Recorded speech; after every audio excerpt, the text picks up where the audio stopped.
This particular video is all about, and it's serious, it's a serious video. It's about how you succeed in real estate investing and how do you avoid costly mistakes, especially in the no bank REI business. So, let's get started.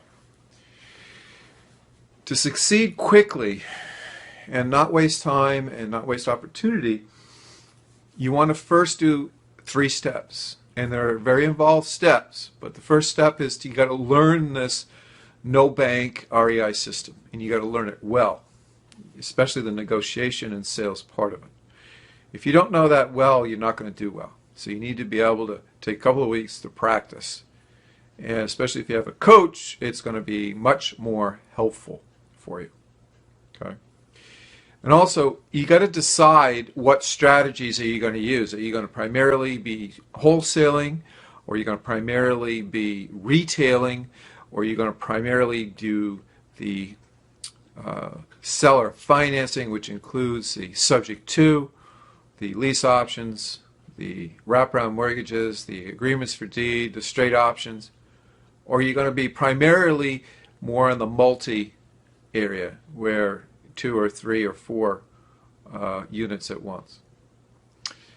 So let's go through that. The first one is you got to study all the videos and all the audios so that you have these word patterns down. It's so important to have the content down. And then you got to do these that your coach tells you to do, your exercises. Because if you do the exercises, you will succeed faster. And you've got to listen and listen. Repetition is the mother of learning. So just listen to it at least 2 to 3 times. So that's the first step. Learn the system. Second step is you got to decide what kind of investments, like I said, you got to focus on some kind of an area. Because if you're doing wholesaling, you're not going to be pretty houses in nice neighborhoods. You're going to be in different areas.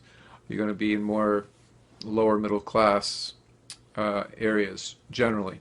You want to be diversified though in your toolbox. You need to be the doctor. We have a video called Being the Doctor when you sit down with the seller, and don't push a strategy down their throat. Don't do that. One of my favorite questions to ask the seller is tell me, how do you see our company helping you? And they say, buy your house. Okay, great. And then get into that. How would you like to see us buy the house? Well, I'd like to pay you cash for the house, whatever. But be the doctor and keep asking the good questions. Well, if we could give you more cash for the house, but have some kind of creative terms, would that be something we could talk about, or maybe not? Be the doctor. And you learn that through the negotiation. You don't want to be a one strategy real estate investor. Like, I only do lease options, that's all I do. Well, I'm sorry, you're not going to do very well, and you're going to be frustrated if you don't have a full toolbox. And we teach you how to have that full toolbox. We call it be a transaction engineer, not a one tool belt. Now, how can you set goals and get your first deal? That's your number one goal. Get your first deal any way you can. Once you get that first deal, to me, it's a little bit like dating. You get that first deal and you're on fire. You get momentum. But if you never get any deals whatsoever, your motivation and your attitude change and it starts to get ugly. So getting that first deal really helps your momentum. Now, taking action. How can we help you take action? How can you help yourself take action? You got to make a plan, first of all. And if you don't have a plan, get a coach or a mentor or a partner. Like, we mentor for a living. And you know what? Our students do really well. They get their first deal quickly. They get momentum. So why do people fail to implement? Well,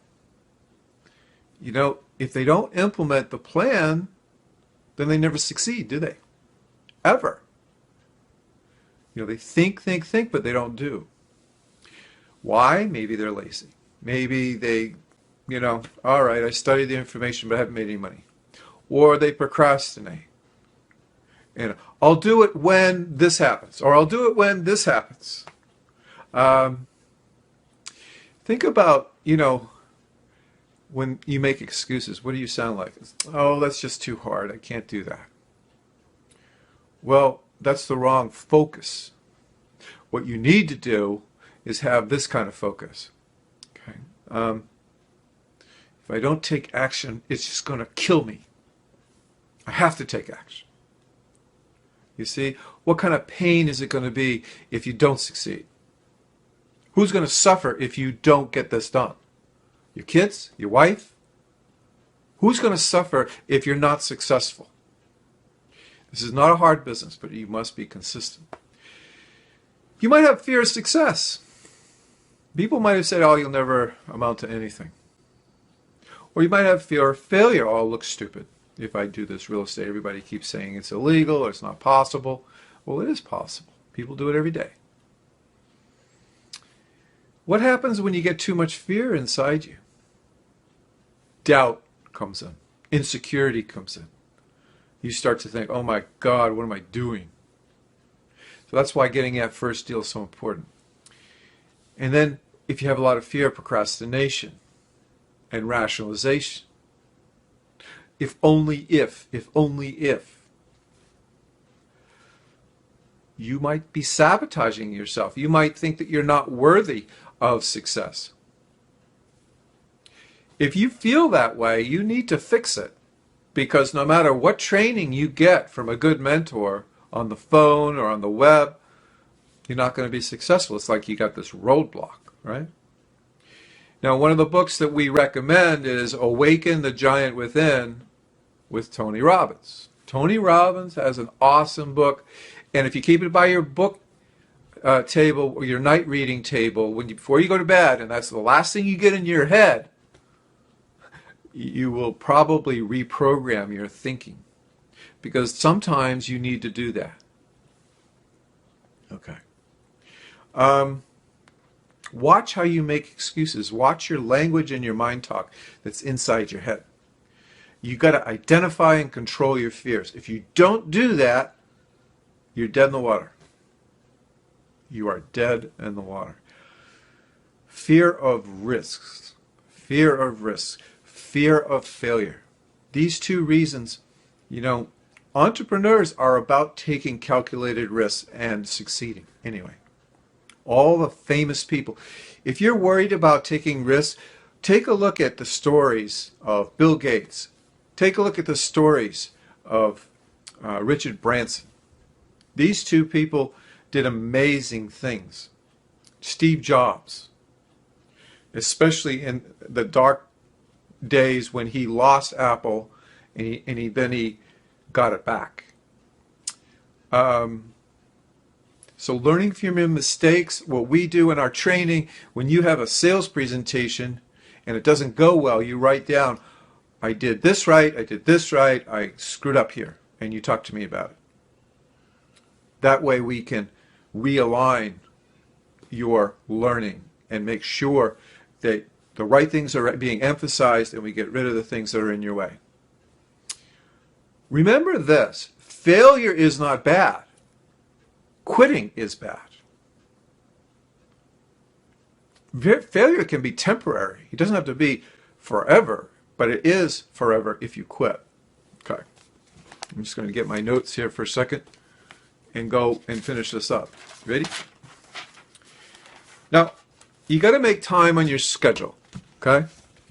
You got to make time in your schedule. You got to look at how much spare time do I have? And if I'm not working or driving to work or driving home or getting groceries, what could I be doing? What could I be doing? Well, how much spare time do I have? And there's something called the golden hours. When are people home? Well, they're home usually after 6 p.m. So if you're going to get involved with real estate investing, you've got to free up some of your spare time. No more television, perhaps. And you can get a deal in the first 30 days with only a couple of hours every day. A couple of hours every day. If you have young kids, it's not easy.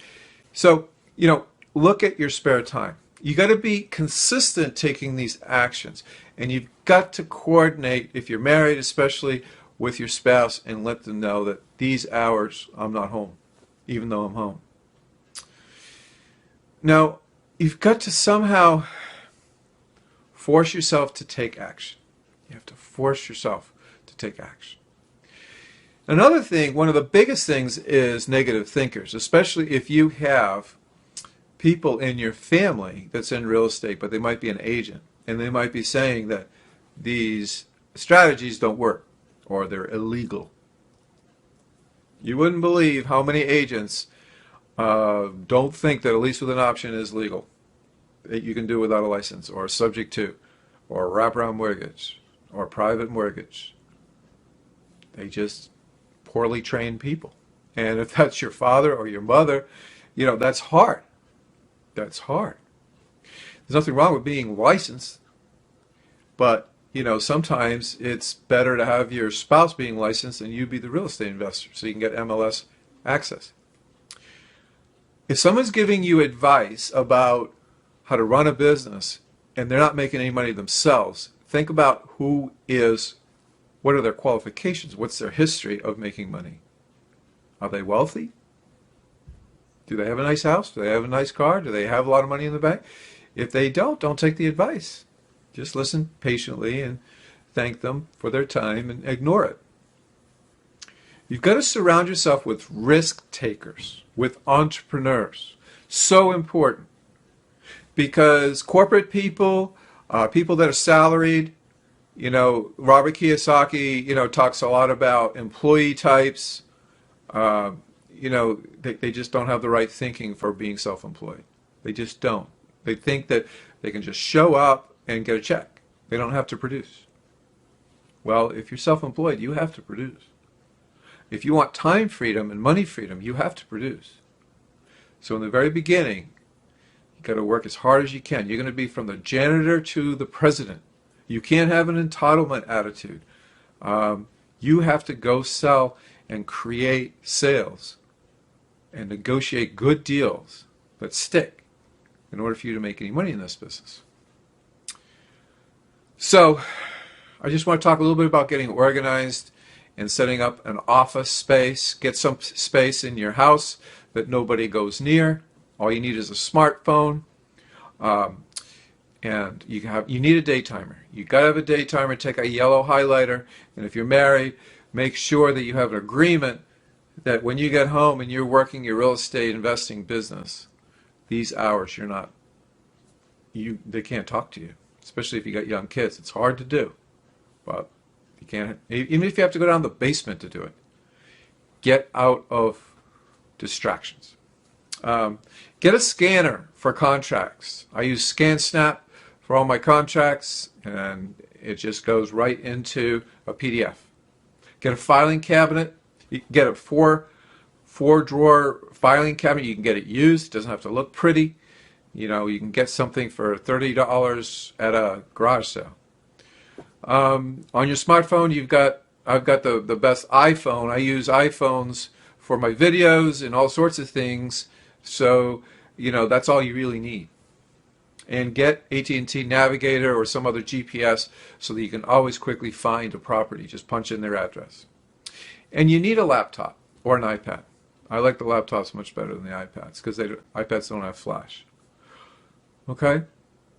So, I hope this video has helped you deal with some very, very serious issues as far as getting started, dealing with fear, getting organized.